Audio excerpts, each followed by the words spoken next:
Jesus was, but somehow, they made it up there. But the whole thing, again, is what you would have to explain. Well, there is no evidence or information that the Jews joined with the Persians to beat the Egyptians. They would like to have you believe that so they can try to make it fit. Like, okay, well, maybe the Jews joined with the Persians since they freed them from Babylon and came out there and helped defeat the Egyptians. But that wouldn't make sense because you would think they would have been strong enough to beat the Greeks, which they wasn't. Just remember what we have been talking about so far in the series, in the ancient history series, just looking at the fact that you have the Greeks who, as I've been showing you, have given us the doctrine, the Old Testament, New Testament, the Bible, and how they have been using their history to basically give us these stories in the Bible. And that when you go back and look, of course, you can't find any validity to the stories of the Hebrews, the Israelites, or what have you. But we do find with the Greeks this history. We find these stories that fits with their history versus the fact that we can't find any biblical history on the Hebrews. This is important going forward because we're going to show and see that once the Romans come in, that they basically do the same thing. Now, the main point in question would be the Jesus myth, and that's the whole thing. Everybody is willing to look past everything in the New Testament and really not really pay so much attention to the rest of the book. But when it comes to Jesus, this person, did he exist? And, to me, it's just crazy. And it's, you could put Jesus on the same level as Moses, 500 years old, spending 100 years to build an ark. So it's the same type of stuff to me. So it has to be looked at. And the main thing is you have people, supposedly people, pseudepigrapha, when you think about it, you have supposedly people coming forward, giving us these gospels about the so-called life of Jesus Christ. All, suspect things that are in question that we have to look at and examine to determine, what's the truth. Now, again, as I said, just as we went back and looked at Greek history, we can see it correspond with the Bible and fit Greeks, no Jews. It's going to be the same thing in the New Testament. And it's not a coincidence that it's written in Greek. Plain and simple, you got to pay attention to this stuff. How is it that for this long stretch, you have supposedly this Hebrew language that becomes a dead language, which we'll get into that. And then you have the injection of this totally new doctrine, totally new concepts called Christianity that comes and takes place right after this huge war of Rome and the so-called Jews. So, it's so much in question. There's so much that is suspect around this time frame that you got to take a look at it to get the truth. It can't really be just accepted, by this book, by just, taking the Bible and just, saying it's completely true. We have to continue to put it into context with actual history and see where it fits. And does it fit? Nowhere. And that's the thing.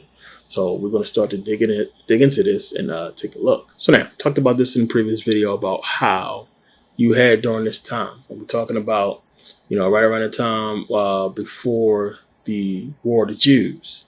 You have still, supposedly in the Jewish doctrine, this whole, prophecy of a warrior, a warrior Messiah coming forth and helping the Jews defeat the Romans.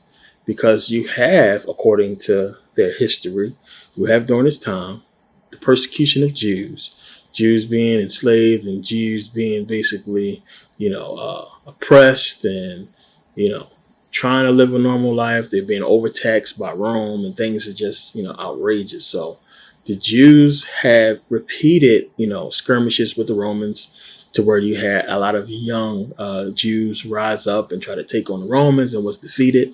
Stuff like this kept happening over and over again. Now, you have to still, you got to understand one, you have this whole hatred, this whole animosity with the Jews and the Romans. So, when you have Jesus coming in and his doctrine just doesn't fit with that time frame, as I talked about. It just doesn't fit, where you would have supposedly a Jew walking around Galilee and Jerusalem, preaching, turn the other cheek, preaching to love thy neighbor, preaching. Remember, Jesus says, render to Caesar all things that is basically Caesar, basically pay your taxes.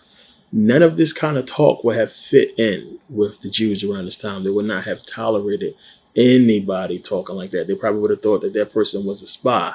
So it's far-fetched that, Jesus would be walking around in Jerusalem, Galilee, or what have you, in Israel, preaching this kind of doctrine for so long, and during a time when there was so much war going on between the Jews and the Romans. So this has a history to it. It's a lot to this point that you have to understand. It's basically going back to the War of the Diadochi. So you have with the Seleucid Empire, remember they took over the territory, which part of it would be Israel. Now you have the Hasmoneans, which we know as the Maccabees, basically rise up and fight for their independence, and they would get it around 163, 164 BCE up until about 63, 64 BCE, where they were basically reconquered.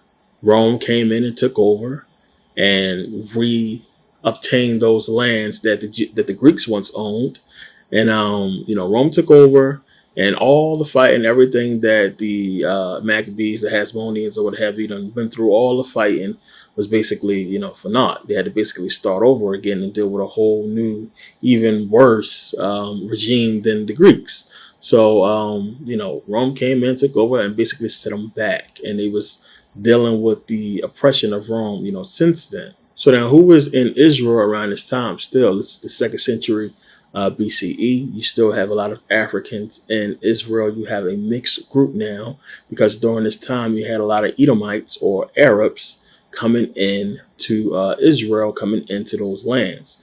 You have basically now the mixing. You have Greek, you have African, you have Arab in and out of this town, of this place. So it's the same thing. When you go back and look at the Egyptian hieroglyphics, when they showed you who the citizens of Egypt was everybody. You had white, you had African, you had Arab. You can see clear as day how they presented them. This was basically what it looked like throughout, with the so-called Middle East, with the majority before conquest being African people. And that's something that we know. So the rulers, or the people that was in power, or the main majority of the land and everything, belonged to us, of course. And we were in power, of course, until we were conquered. So you have all that going on. So they got to remember, around the time when these wars are happening with the Greeks and then the Romans and the Arabs and everything, the Africans are slowly trickling out of Israel down into lower Africa and other places. And it will eventually be overrun by Arabs and the Greeks, or what have you, which would, give us the Berbers and everything like that. So important to note that. So now history notes the fact that you have these Arabs coming in. They call them the foreigners from Edom, which Edom would be in Arabia. So we're talking about Arabs here. So what would happen, you would have a lot of these Arab groups come in and take over smaller lands from the people, from African people. And what they didn't know was a lot of these lands was controlled by Rome, and Rome didn't care who was living on the land. They taxed the people that was there. So they would come in and basically tax the Arabs, who basically had no clue when they set out to conquer that Rome was taxing these people. So this is where basically Antipater comes in. And Antipater was basically an Edomite or Arab who his family had converted to Judaism. And he would basically get into politics and basically try to pick up where the Maccabees and, everybody who was, having a problem with Rome, he would basically fit in with the politics of that time, what the Maccabees was talking about, and everybody who had an issue with the taxation of Rome, he would appeal to those people. But at the same time, he was playing both sides. He was also, kissing Rome's ass and doing what they wanted them to do. So he knew how to play both parts so well that, Julius Caesar basically appointed him as procurator of Judea in 47 BCE. And Caesar basically, had him keeping the people in line. Now, later, his son will basically become governor. We know him as Herod. Herod will be king by the time that Jesus is, born and died. So you have this history connection right up front already of Rome having connections with the Arabs. It's important to establish this early, that you have a Roman Caesar who is working with Arabs during this time, because this just makes sense as we go forward. So you have Antipater comes in, he plays both sides, as I said. He moves up in rank, and his son becomes governor. And this is kind of sort of basically what we see them do. Same thing as you'll see later on with Spain, is when Rome comes in and assumes power, they never put their people in that position. They always use the people who they conquered to control the people. So it's the same type of MO. We have gotten to this point by going through, so many different instances in history that we see with the Greeks and their conquests, beginning with the conquest of ancient Egypt, and seeing how they basically came into power.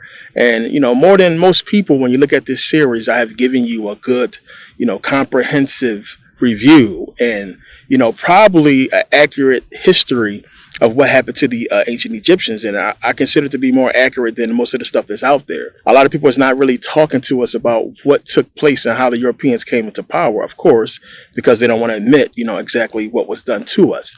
But looking at this history and looking at what we have been talking about so far, we can see clearly exactly what happened and how the Europeans rose to power and what happened to ancient Kemet and what basically happened to us. So in this video right here, this DVD, we really have to look at the King James Version and what was it for, because I don't think a lot of people realize how major of a role it played, and not just what happened to the slaves and the justification of slavery, but, up until today, and how we see in every facet today, we have this Christian doctrine and these Christian beliefs and values that's basically in our life. So to really understand what took place in the history of it, we got to go through it and look at, its place and how it got to where it is. And to get people to understand that, biblical religion was not, organized religion, I should say, was not what people think it is today.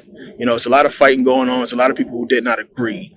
There was a lot of stuff that people didn't take into consideration as far as how could we get to this point with religion being this dominant force, Christianity mainly being this dominant force in the world today. It was a lot that had to happen, a lot that the popes had to do and put in place to get them to the point of power that they are today. So again, you have the inception of the book beginning with the Greeks and the Septuagint, plain and simple.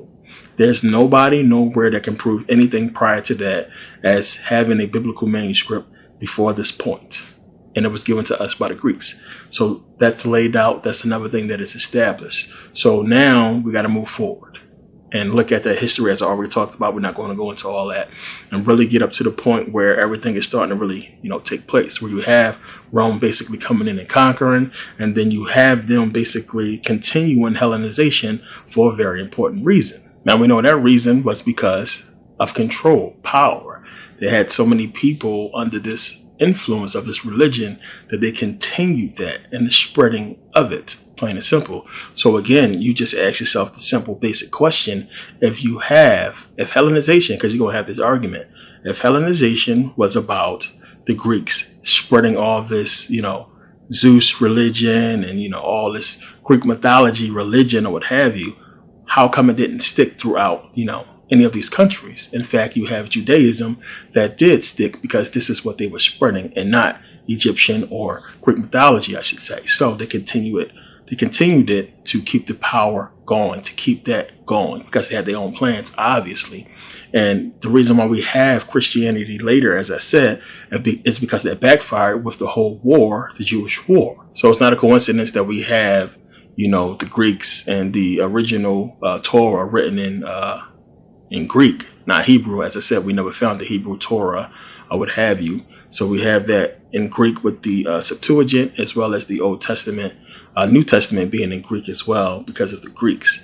So you have one of the key pieces to this whole puzzle is Dr. Joseph Yehuda's book, Hebrew is Greek on how he proved that the Greeks created the Hebrew language. So I'm going to read from this here. It says, Mr. Yehuda claims that overwhelming evidence proves conclusively that Biblical Hebrew is camouflage Greek. Biblical Hebrew is camouflaged Greek in grammar as well as vocabulary, and that by and large the difference between them is a matter of pronunciation. So much so that the Hebrew cannot be properly understood except through Greek, and that Greek may be better understood through Hebrew. The camouflage or mask, which conceals the identity of Hebrew with Greek, has a code, and Mr. Yehuda has broken the cipher and formulated rules of decoding, the accuracy of which can be tried over and over again.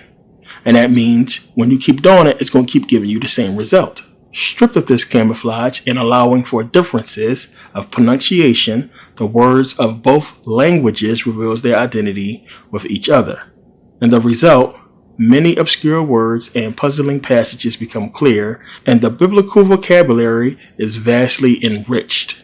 It emerges from his vast and meticulous physiological research that the Hebrews were of Hellenic descent. Now, he would say that because of this language, meaning that they had to be some kind of Greek, Hellenic descent, and that they were both intimately related to the Greeks by religion and custom, that the traditional segregation of the Indo-European from the so-called Semitic languages is baseless, that a considerable revision of our amount of the Jewish and Arab people is required, and that the Jewish, Christian, and Islamic cultures, the triple pillars of modern civilization, have a common Hellenic foundation.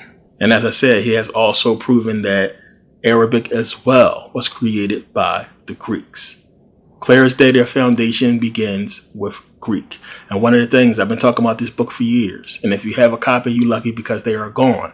Go and try to find you a copy right now. Remember, I was showing you pictures before of this book being on Amazon for sale, and how it rose from $700 all the way up to $7,000 before now it disappeared. Somebody has meticulously went out, searched through the internet, and bought every single copy because I had links to other books. Luckily for me, I got myself 2 copies before they're gone now. You can't buy a copy. Find a copy, see if you can buy one. Not to mention the genocide of African tribes and people all over, the planet. So when we talk about this colonial conquest, this conquest of the Europeans, what does it really all entails? And I don't really think you can find too many places that put it all together. Well, not in video, but books, of course. But it's a history that must be understood, because then people can understand who they are by connecting these dots and why they are where they are at. And that's really speaking to the people of South America and understanding, how you got there, and who the indigenous people of these lands really are and what real history is talking about. So we get into this thing, and talked about before how we had this whole argument about Africans selling, other Africans into slavery.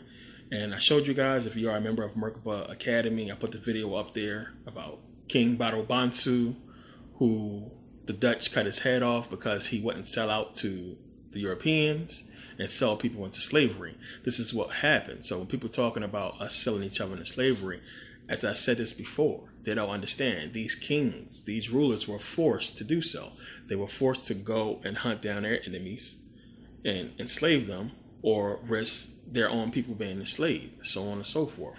You had some people that was willing to do so, others were not, and he wasn't willing to do this, so they cut off his head. And as I talked about in the video, they preserved his head, they pickled his head, preserved it for over 200 years. You have the Netherlands basically returning the head to the people, and they basically have this whole understanding of the history of a man who lost his head to try to save his own people, a history that should be taught and a lot of people should know. But bigger than that, they should have the understanding of this was the pressure that rulers faced when it was faced with the decision of slavery, enslaving their own people or not.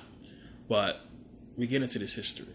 And as I said before, it wasn't about slavery. It wasn't about capturing slaves to have free labor in America.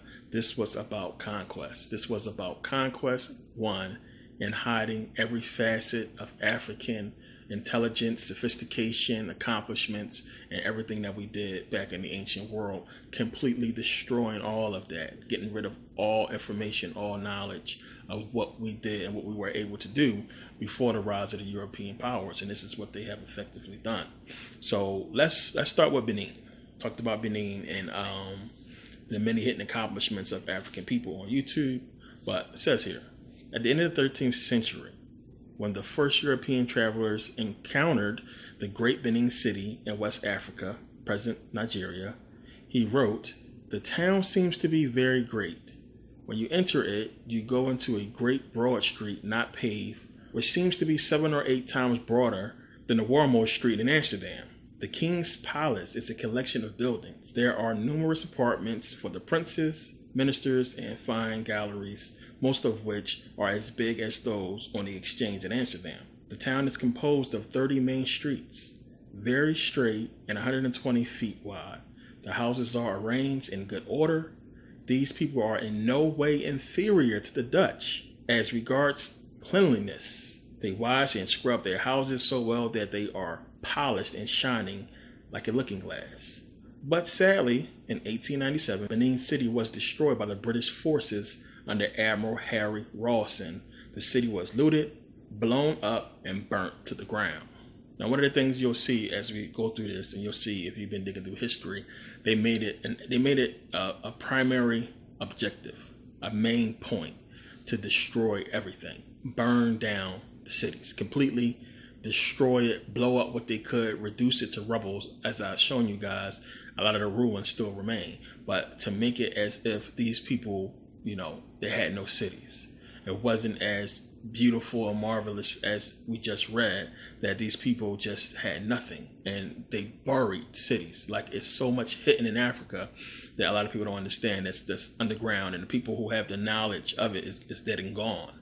And we're not going to really know until later, exploration is done about these cities that's buried, because they blew them to pieces and they buried, everything that was left, the remnants, the ruins. They even took the time to do that, to not leave the ruins in certain places.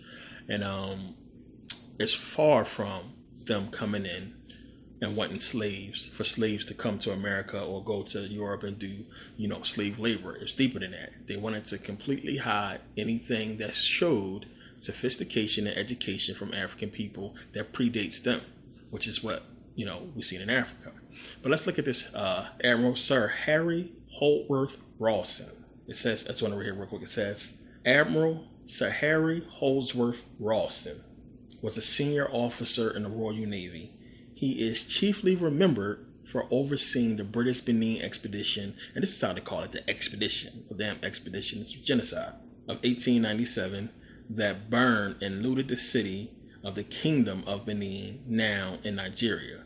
No shame was attached to the event at the time, which amounted to a punitive expedition, and Rawson was appointed governor of New South Wales, serving from 27 May 1902 to 27 May 1909. So he basically got promoted for what he did. We know the same thing happened with the Ashanti tribe. They went to war with the Europeans and they lost and had, a lot of their cities and their towns and their villages or what have you burnt and destroyed.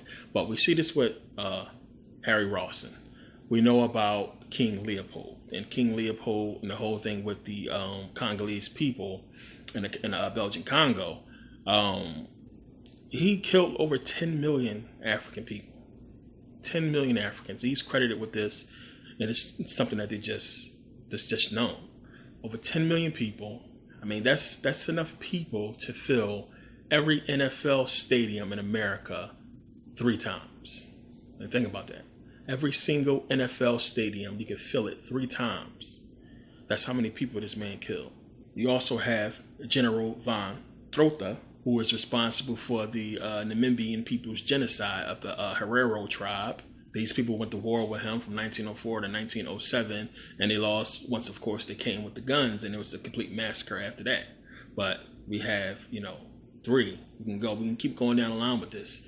These European generals we're going to keep seeing coming into African territories, completely destroying the people and walking out of there with gold or what have you and everything else and keeping it moving. This is what they destroyed. They didn't really care about the tribal people, which is why they still are allowed to live and survive today, because they're tribal. They're not trying to build major cities or trying to really be leaders in, agriculture or trade or what have you, like these cities was doing. It was leading the world, and everybody was coming from around the world to come trade and learn from the Africans. These were the people who they targeted for destruction, and this is what they was doing.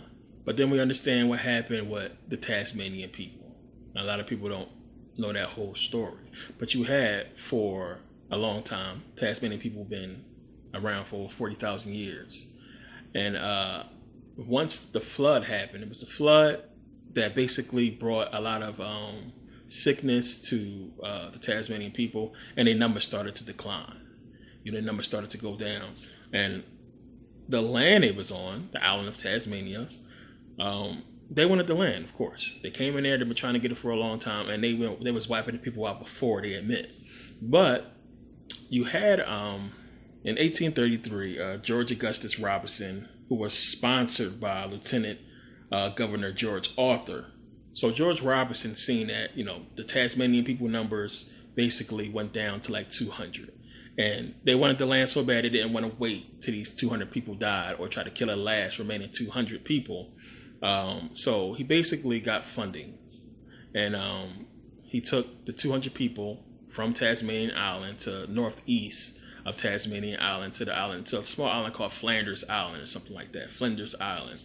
And about 14 years later, from 200 Tasmanian people, was like 47 left.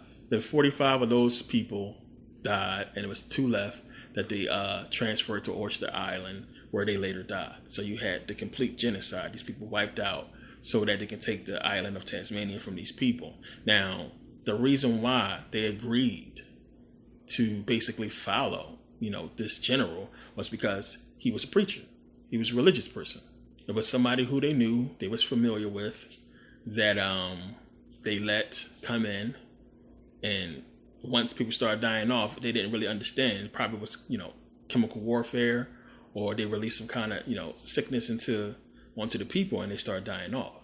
It's the same thing if we go back and look at what happened with the Herero people and the Ashanti, who they basically, they didn't want white people in there.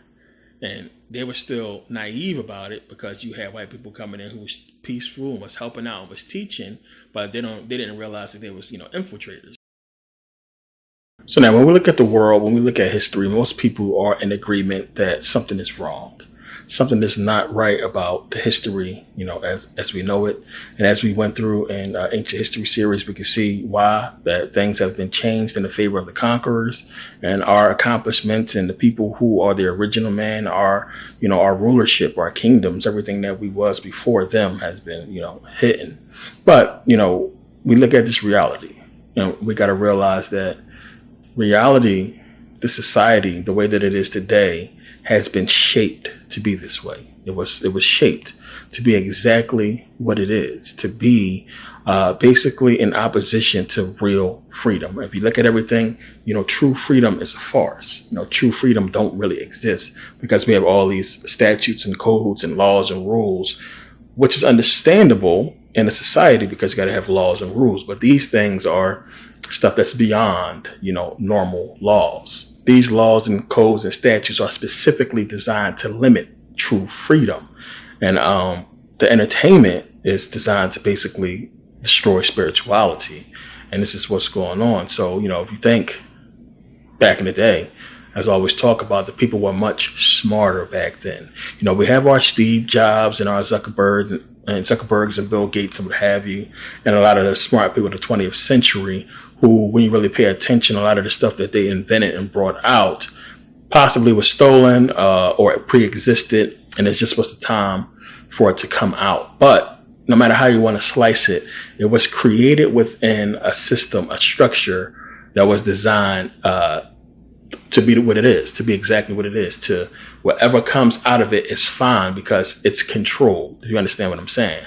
You know, it don't matter what you do or what you create or what your invention may be. We control it. We run it. And people, you know, further back were much smarter, more free. And even the Zuckerbergs and, you know, Steve Jobs and everybody, they have the physicists and the old, scientists and everybody to thank for their accomplishments that basically paved the way for these guys to be as smart as they are, because without them, they wouldn't be where they at. And largely, a lot of the information is due to, you know, quantum physics, quantum mechanics, and what we pull from that to give us, you know, what we see today. So still got to go back and see that those people before us were smarter than us to give us what we have. But when you put it in context to this system, it's how it was supposed to go. You know, this is the plan. You know, and we may look at it as these people coming out with stuff, but they are allowed to do this. And, you know, it's funny how you have a Zuckerberg come out and you have Facebook, and how Facebook now consumes, you know, the planet, and it's in control of, you know, our social status and everything that we do as far as the way we interact with each other now. Social media has basically taken over. And you shouldn't be surprised to see that the government has an aspect in Facebook. They have their hand in social media. It's control. So now you got facial recognition. You have, you know, them knowing your information, where you live, your friends, so on and so forth. And it's all control, and they're gathering information and creating algorithms to basically track people and figure out their patterns and what they do, so on and so forth. It's countless cases that have been solved because of Facebook. We all know this. So you got to look at all this. And you got to understand, as I always talk about, if you're going to create a society that's going to be based on control, a controlled society, you have to control every single aspect of it. And these people got smarter, from the ancient times, you know, Middle Ages, to where it was really not too much to occupy the people. The people had time to basically think and ponder. And if stuff wasn't right, if people wasn't eating, they was coming right at the leadership. So whereas today, you know, we have distractions, we have excuses, we have a system in place. It's going to make a lot of sense, because you got to understand, okay, if you follow this system, then you were supposed to be able to do this. You understand? So you went to school and you learned and you studied, and you went to university and you learned and you studied, and you spent all these years doing exactly what they told you to do. Then you should be here. You should have this kind of money. But then, you know, we look at it as, okay, we have entertainment as a distraction. We have poverty as a distraction. So we may have made bad decisions based upon these things, which put us in a position where we're at, which is not where we want to be. So we don't look at society as saying it's their fault. We look at ourselves and we say, well, I got to do better. You know, I said this before about homeless people. You got to understand what put them in that position, especially black homeless people, because poverty and bad decisions and choices that we could only make within this society, we made because this was the only choices we could make that led to where we are. So you follow the rules, you follow the programming, what they put out there, and you do everything the way they want you to do it, you could possibly be successful. And that's the thing. And if you become successful, then you are aiding into the control system, the whole structure of the society. You're aiding in that. And then you're becoming one of them, and still not functioning outside of the system that they created. Thus, you know, the freedom you think you have and the wealth you think you have and everything you think you're doing, that you're balling, it's a part of the control. And there is no choice. Choice is an illusion created by the system. Now you think you had the choice to do this, but everything was put here for you to choose from, for you to pick from, and for you to create whatever reality that you think is yours, whatever freedom you think you have from out of what they gave you. And no matter what you chose, it's from the system, and you're aiding the system in anything that you do. Think about that.